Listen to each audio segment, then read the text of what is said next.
اسلام جو ہے دیکھیے بہت سی بنیادی باتیں ہیں، بنیادی غلط فہمیاں ہیں۔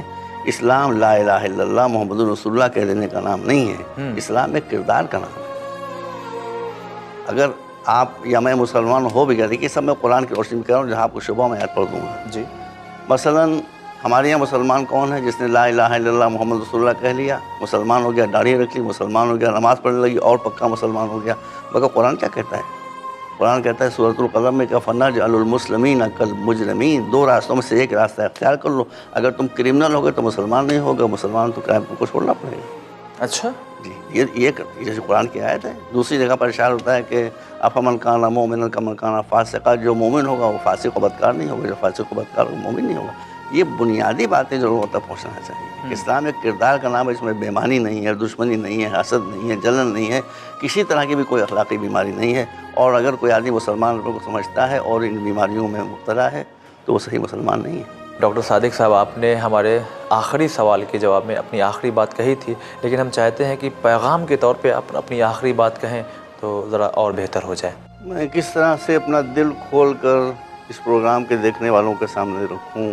خود رسول نے فرمایا کہ الجہل اصل کل شر، جتنی برائیاں ہیں، جتنی مصیبتیں ہیں، وہ ایک جڑ سے پیدا ہوتی ہیں جس کا نام ہے جہالت۔ جہالت۔ والعلم اصل کل خیر، اور جتنی اچھائیاں ہیں، نعمتیں اللہ کی، وہ سب علم سے ملتی ہیں۔ واہ۔ یہاں مصیبت یہ ہو گئی ہے کہ مسلمانوں نے اپنے کردار میں جہالت کو پرائرٹی دی ہے اور علم کو بالکل بھول گئے ہیں۔ اس کی وجہ سے مسئلے سمجھنے اور مسئلوں کو سمجھانے کی صلاحیتیں کھو بیٹھے ہیں۔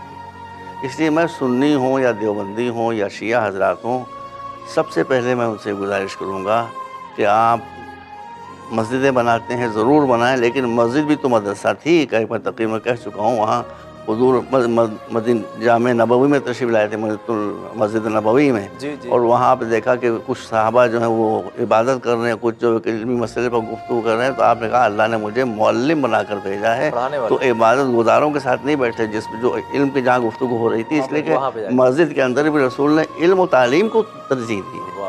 تو یہ سب باتیں ہیں۔ ہم اس مختصر گفتگو کیا کریں؟ اگر ہم رسول کی سیرت کو، قرآن کی آیتوں کو اپنے سامنے رکھیں گے تو اسلام کے جو نظریات ہیں وہ کھل کر بالکل ہمارے سامنے آ جائیں گے۔